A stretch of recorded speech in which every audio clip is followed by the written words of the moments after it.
Hebu mnisalimie wani nione hivi watu wa Meru. Basi, kwanza mimi nasimama hapa mbele yenu watu wa KIUTINE, watu wa Igembe Central na watu wa Meru kusema asante sana kwa kura zenu.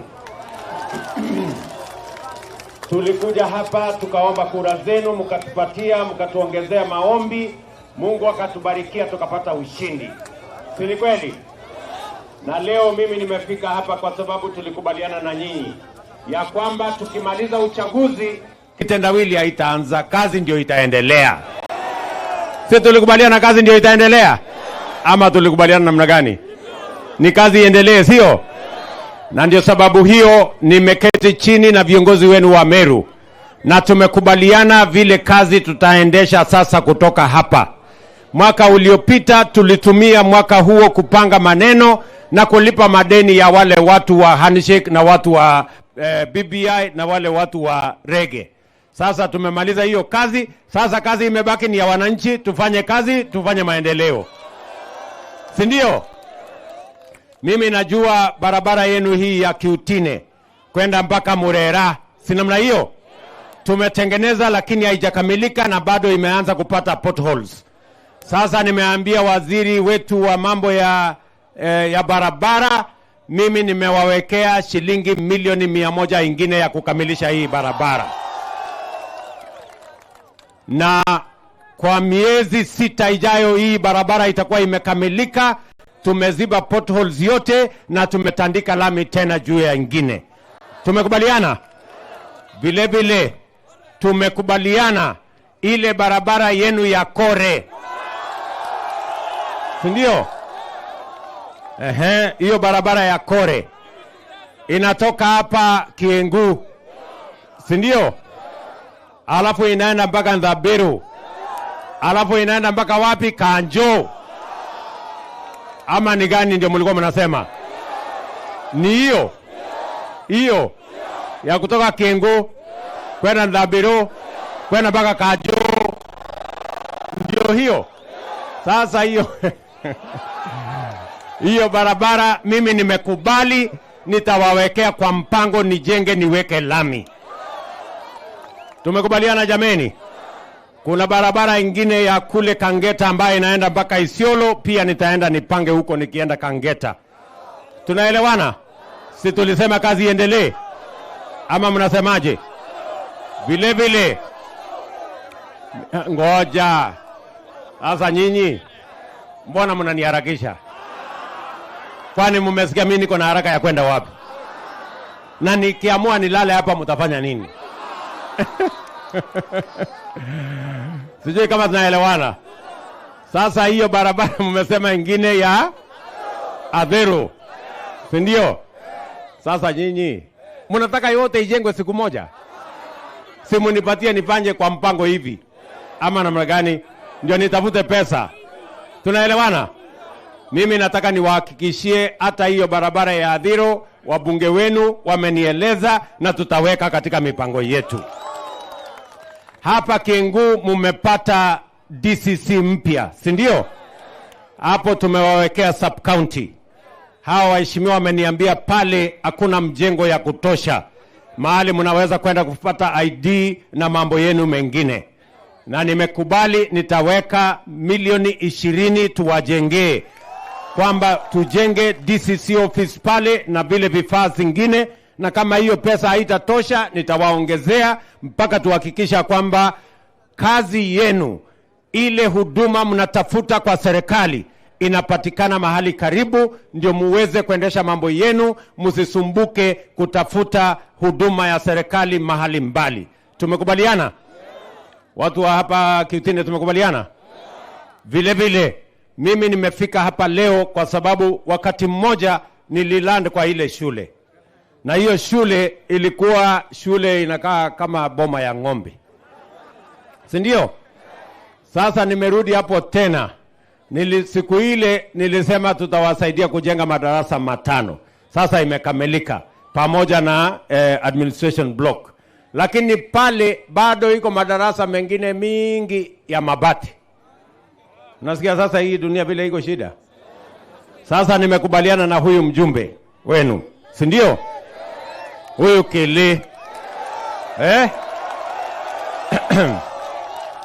Nimekubaliana na yeye, ile pesa ya CDF tumempatia, atapanga mambo ya masomo ya watoto wa hapa, si ndio? Ikiwemo kujenga madarasa. Lakini hii ya St. Mark, sasa hiyo mimi nitachukua nijenge nikamilishe. Nimekubaliana, nimemwambia waziri wangu hapa Bwana Machogu, yuko hapa mwenyewe. Huyo waziri nimemwambia atafute milioni 10 ya kwanza tuanze kukamilisha hii shule ya St. Mark hapa. Hiyo madarasa yote nataka nichenge, kwa sababu mimi nataka tubadilishe sura ya hiyo shule. Si namna hiyo? Kwa sababu ni watu wazuri sana, walinipatia uwanja siku moja nikaland pale, ndio nikapata kuona shule ile ilikuwa na matatizo sana. Kwa hivyo hiyo shule yenu nitawajengea na nihakikisha kwamba iko sawa sawa, watoto wenu wapate mahali ya kusoma. Nimeshuka tena kwa shule ingine huko. Ati inaitwa Baibario. Pale nimeshuka nikaona pia iko kidogo namna hii.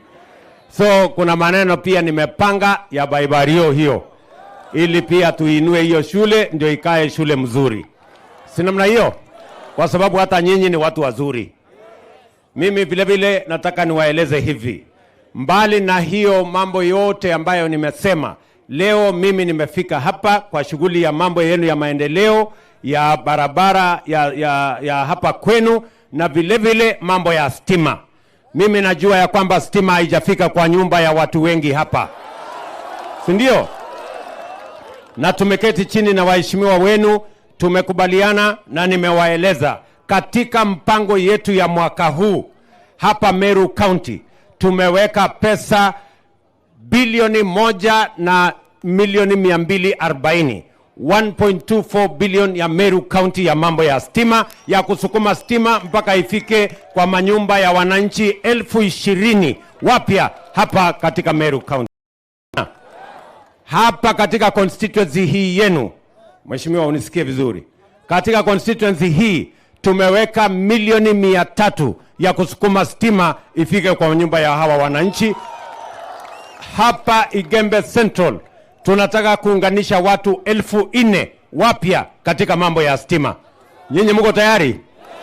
Wewe mheshimiwa na viongozi wale wengine mtatuambia ni sehemu gani bado iko giza, ndio tupeleke stima huko, tuwakishe stima, tuwe na mwangaza, ndio shetani ahame. Si nimesikia shetani anapenda mahali iko giza. Tuwakishe taa ndio shetani aende. Hawaje kutusumbua. Si namna hiyo? So tumepangana namna hiyo. Wewe mheshimiwa umesikia, tumeketi chini pamoja na nyinyi juzi na tumekubaliana mipango ya hapa. Tena nimeambiwa ya kwamba hata hapa kwenu mambo ya soko, tulikubaliana ya kwamba lazima tuwe na soko mahali kina mama na wafanyabiashara wanaweza kufanya biashara yao, mahali kuna stima, mahali kuna maji, mahali kuna heshima. Si namna hiyo? Ndio nimekuja hapa Meru leo, tunaanzisha soko 9. Tunaweka pesa hapa karibu milioni 500 ya kujenga masoko yenu hapa Meru County. Naenda kuanzisha ile leo dia hii ya Kengu, na nihakikisha kwamba ile ingine huyu Madam Governor atapata ndogo ndogo na mimi nitamsaidia. Tumekubaliana. Vile vile mambo ya soko pale Kangeta, nimesema tunajenga soko kubwa pale Kangeta, mnanisikia? Alafu tutarudi tujenge soko ingine hapa Kengu. Tunaelewana? Tuhakikishe ya kwamba biashara inaendelea mahali kuna heshima, stima, maji, usafi. Ndio tuhakikisha kwamba kila mtu anafanya biashara yake kwa njia sawa sawa. Tumekubaliana? Vile vile mimi nataka niwaambie, nimefika hapa katika kaunti yenu ya Meru kwa sababu tulikubaliana ya kwamba hawa vijana tuwapangie ajira. Vijana mko? Mimi nataka nisikie vijana wa hapa KIUTINE mko? Vijana mko? Munisikize kwa makini. Sawa sawa. Hii serikali yenu mliochagua safari hii tuko na mpango kamili ya kuzalisha ajira ya hawa vijana. Muda mrefu serikali haijakuwa na mpango yeyote kwa ajira ya vijana wetu. Tunasomesha vijana, tunatumia pesa nyingi, lakini hatujakuwa na mpango kamili ya kuhakikisha kwamba wale wanatoka shuleni, wale wanatoka college, wale wanatoka university, kuna mpango ya vile watapata ajira. Sababu hiyo ndio safari hii tumeweka mpango kamili, na mimi nataka vijana wa hapa KIUTINE mnisikize. Vijana mnanielewa? Tuko na nafasi mara 3 ya nyinyi kupata ajira. Vijana mnanisikia? Mara 3. Number 1, nimekuja hapa Meru tangu jana kuanzia ya housing. Hiyo mradi ya housing tunataka kujenga nyumba 10,000 hapa Meru County katika phase 1. Hiyo manyumba 10,000 tunataka vijana 20,000 watakaofanya kazi hiyo. Tunataka vijana plumbers, tunataka architect, engineer, mason, electrician, hata mtu ya mkono tunataka. Tunataka watu watakaofanya kazi katika kampuni ya simiti, tunataka wale wanafanya kazi katika kampuni ya chuma, tunataka wale transporters huko katikati, tunafanya kazi kwa kware watuletee kokoto na mawe, na tunataka wale wanafanya kazi kwa site. Vijana wa hapa KIUTINE na Meru na Igembe Central, nyinyi mko tayari? Vijana mko tayari? Mimi nataka vijana wanisikie. Kazi yenu sio kupigana. Kazi yenu sio fujo. Kazi yenu sio kufanya mambo haya madogo madogo. Wewe ujipange na kazi. Nyinyi mnanielewa? Na kazi haiwezi kuja kutafuta wewe nyumbani. Lazima ujipange. Si namna hiyo? Mnanielewa? Mnanielewa? Jana nimeanzia hatua ya kwanza ya kupanga mambo ya housing hapa Meru. Mimi nataka nijue kutoka vijana wa Meru, nyinyi mko tayari kwa hiyo housing? Mko tayari? Sisi tulikubaliana kazi ni kazi. Namna gani? Ikipata tax utafanya na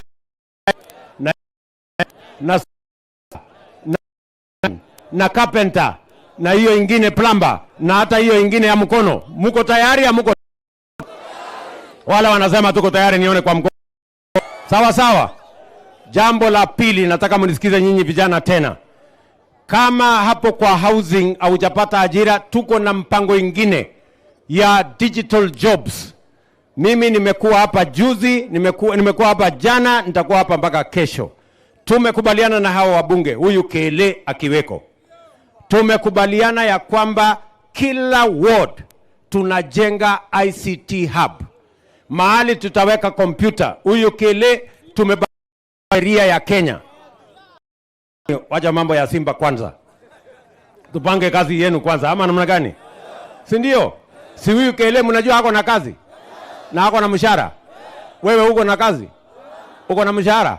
Si tupange kazi yako ndio kila mtu akue Simba? Ama mnatakaje?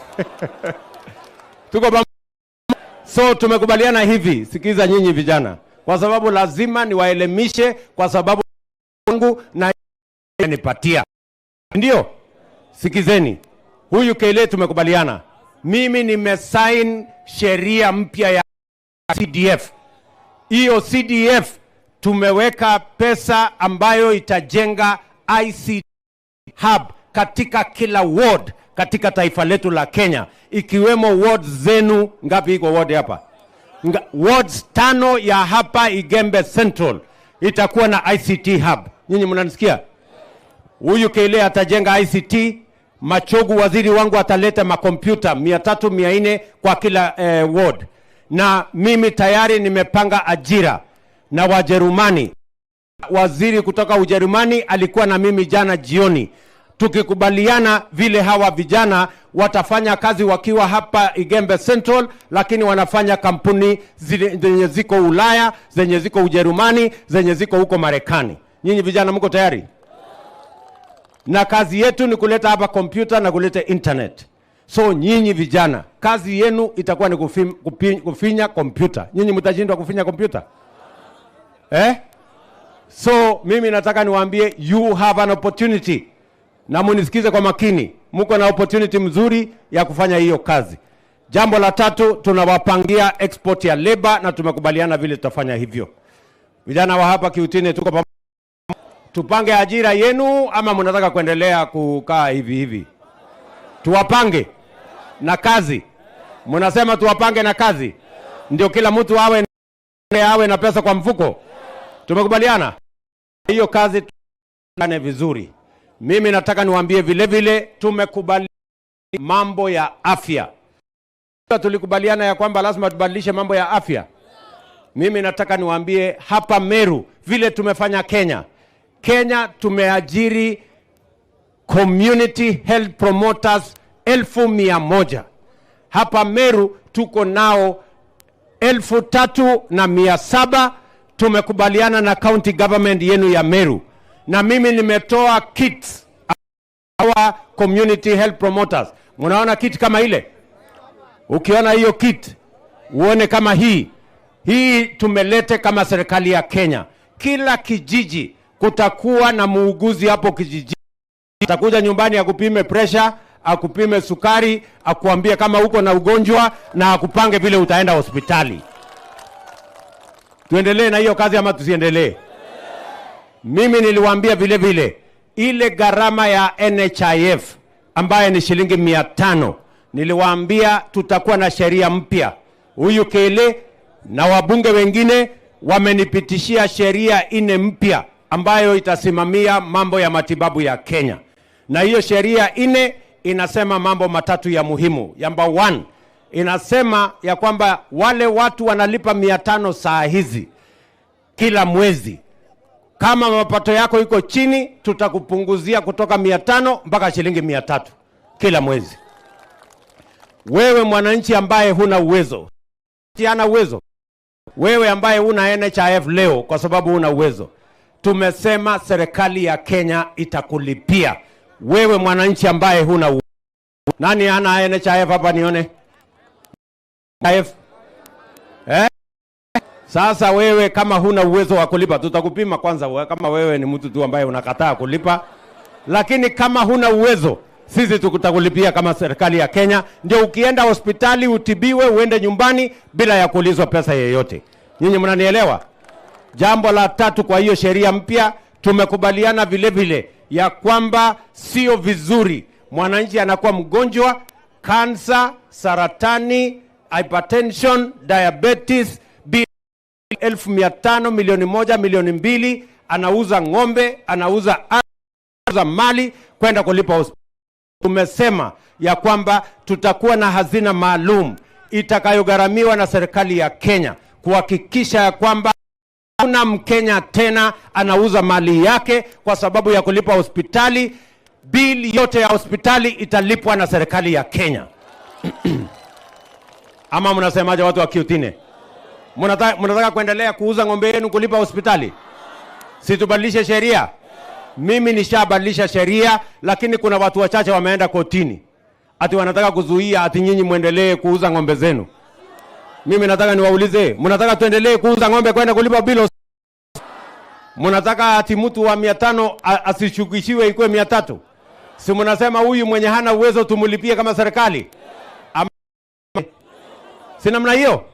Mimi ya kwamba tuko na mpango mzuri, tumepitisha sheria, ni katiba ya Kenya inasema, nyinyi mlipiga kura mkapitisha manifesto ya Kenya kwanza, na mimi nataka niwahakikishia kwamba tutabadilisha Kenya hii. Hakuna mwananchi atalipa bill ya hospitali, tutalipa kama serikali ya Kenya. Tuko pamoja jameni? Tuendelee tusiendelee? Tuendelee tusiendelee? Tupange ajira hawa vijana. Unajua nilikuwa naambia juzi, nilikuwa nasikia hii watu ya story mingi, hawa watu wa maandamano.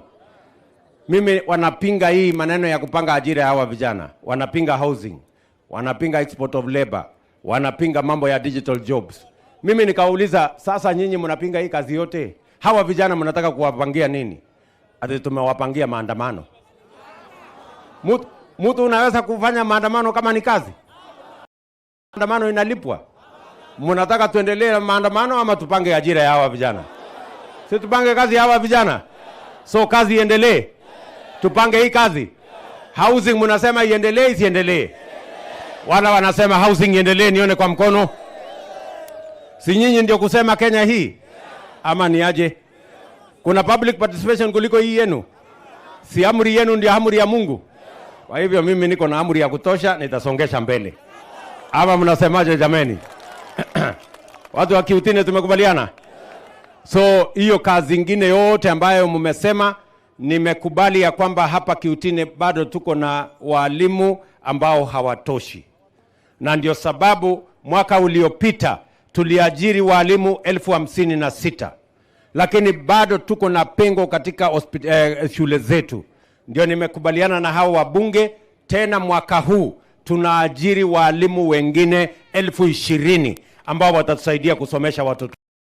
Nia yetu ni kuhakikisha kwamba kila Mkenya anapata kusoma, kwa sababu masomo ndio usawa. Mtoto wa lakini wanakuwa sawa kwa sababu ya masomo. Nyinyi mnanielewa? Tunaelewana? Tuendelee tusiendelee? Kazi. Tupange mambo yenu ya barabara. Tupange ajira ya hawa vijana. Tupange mambo yenu ya matibabu. Watoto tuwasomeshe. Hivi. Kuna wachache ati wameenda kuambia watoto wa JSS ati warudi nyumbani, ati serikali ya kusomesha watoto wa JSS. Mimi nataka niwaambie mchana mapema nikiwa hapa KIUTINE Meru. Serikali ya Kenya tumetoa 7.4 billion pesa ya serikali kusomesha watoto wetu wa JSS. Kwa hivyo hakuna mwalimu anaruhusiwa eti kuuliza pesa kutoka kwa wazazi kwa masomo ya junior secondary school. Nyinyi mnanielewa? Mimi nasema hivi, kila mtoto wa Kenya mahali popote walipo waende shuleni kuanzia kesho. Wale waliorudishwa nyumbani ati hakuna pesa ya serikali, I want to confirm the government of Kenya has released sufficient resources to all our schools. Our junior secondary school students can go to class. Tumekubaliana jameni? Mumesikia mimi wazazi? Kila mzazi mahali alipo Kenya ajue ya kwamba serikali imelipa gharama ya masomo ya watoto wa primary, wa JSS, wa secondary, wa TVET na wa university. Mwaka huu mwezi huu peke yake ya Januari tumetoa pesa bilioni 60 ya kusomesha watoto wa taifa letu la Kenya. Tunaelewana watu wa KIUTINE? Tumekubaliana? Tuendelee na kibarua. Sasa huyu Kele mimi nauliza nyinyi. Nyinyi mnamjua mlipitisha huyu Kele mlango ya nyuma? Sasa mimi nauliza nyinyi, huyu Kele afanye na mimi ama aendelee na wale? Afanye na mimi? Awajane na wale? Tufanye pamoja?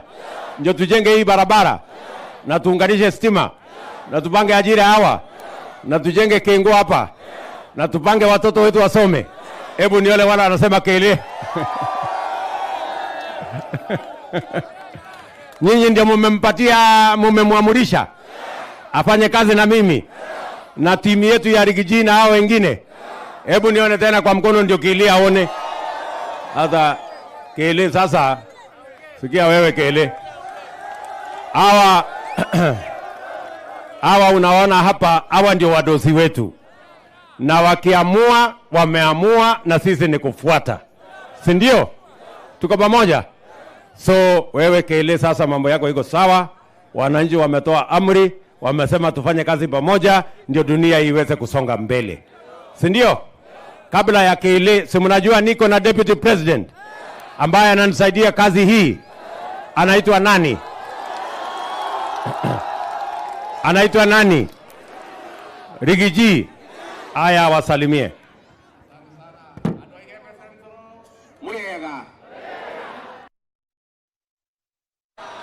Andu betu mugeni